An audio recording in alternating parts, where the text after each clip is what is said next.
Hello friends, I am doctor Pankaj. और आज इस वीडियो में देख लेते हैं कि दिल्ली के अंदर गवर्नमेंट हॉस्पिटल में जूनियर रेजिडेंट जो कि एमबीबीएस जेआर होता है उसके लिए कोई रिसेंट वैकेंसी है कि नहीं।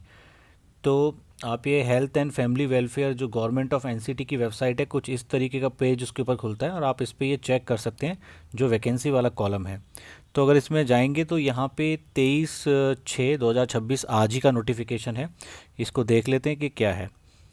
तो ये जो जेआर की वैकेंसी है ये doctor Baba Saheb Ambedkar hospital and medical college है, जो कि सेक्टर 6 रोहिणी में है, इसके अंदर है। और ये पोस्ट जो है जूनियर रेजिडेंट एमबीबीएस के लिए एडहॉक बेसिस पे। एडहॉक का मतलब होता है कि कॉन्ट्रेक्चुअल जॉब होती है। ये इनिशियली 89 डेज़ और 3 मंथ्स के लिए होती है, जिसको बाद में अगर रेगुलर जेआर नहीं आता है तो इसको रिन्यू करके एक्सटेंड कर दिया जाता है। अच्छा, यहाँ पे जो टोटल सीट्स हैं एमबीबीएस जेआर की वो वैकेंसी हैं 15 वैकेंसी हैं। और जिसमें डेट ऑफ इंटरव्यू रखा गया है 6/7/2026, मतलब कि 6 जुलाई और 7 जुलाई को। तो 6 जुलाई को उन कैंडिडेट्स का इंटरव्यू होगा जिनका जो नाम है ए से एम तक जो अल्फ़ाबेट है उसके बीच में शुरू होता है, और बाकी जो एन से जेड तक का जिनका नेम जो इनिशियल अल्फ़ाबेट होता है उनका इंटरव्यू 7 जुलाई को रखा जाएगा।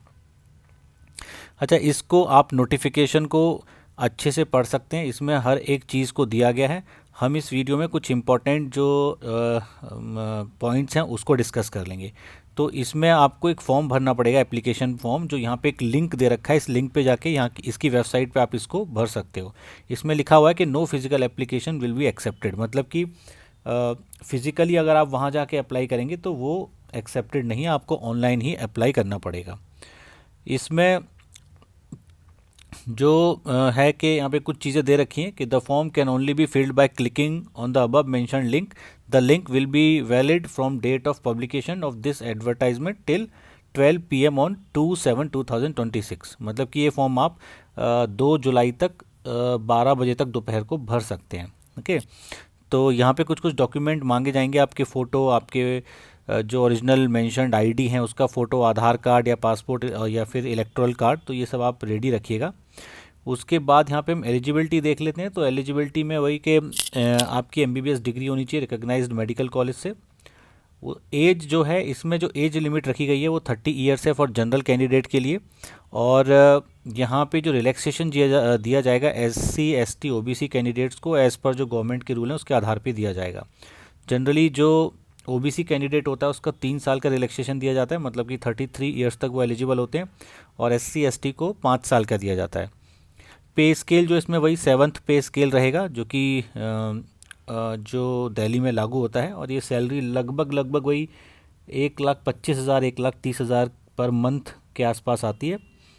इसमें रूल है कि इंटर्नशिप जो है वो आपकी या तो 2 जुलाई 2024 या उसके बाद में कंप्लीट हुई हो, और 2 जुलाई 2026 तक कंप्लीट हो जानी चाहिए। मतलब 2 जुलाई के बाद जिनकी कंप्लीट हो रही है वो एलिजिबल नहीं है। ऐसे ही जो फॉरेन मेडिकल ग्रेजुएट्स होते हैं उनका वो जो एग्ज़ाम होता है FMEG वाला, वो 2 जुलाई 2024 तक या तो पास हो जाना चाहिए, उसके बाद जिनका पास हुआ हो।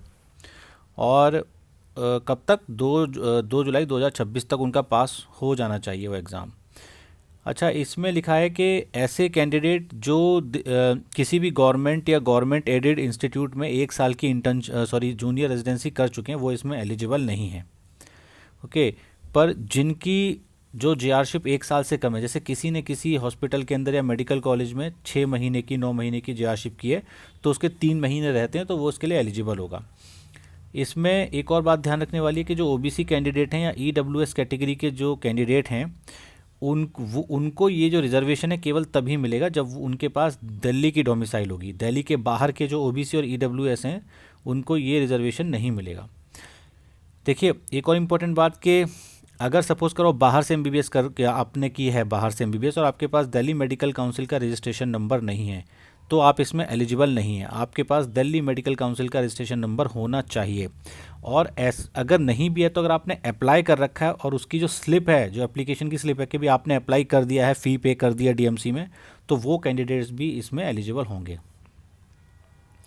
तो ये कुछ डॉक्यूमेंट्स हैं जिनमें कि आपको चाहिए, जैसे कि DMC का रजिस्ट्रेशन सर्टिफिकेट या acknowledgement slip if applied, class 10th का certificate for date of birth, attempt certificate, marksheets of all MBBS degree, experience certificate if applicable, और आपका ID, Aadhaar card, voter ID card, passport. तो ये कुछ चीज़ें हैं जो आपको चाहिए। इस नोटिफिकेशन को आप डिटेल में अच्छे से पढ़ लीजिएगा, डेट ऑफ इंटरव्यू देख लीजिएगा। तो मुझे लगता है कि इसमें आपको अप्लाई करना चाहिए। 15 सीट अच्छी सी अच्छा नंबर होता है, हो सकता है आपको इसमें जीआरशिप मिल जाए। तो इस वीडियो को यहीं पे एंड करते हैं। Thanks for watching my video.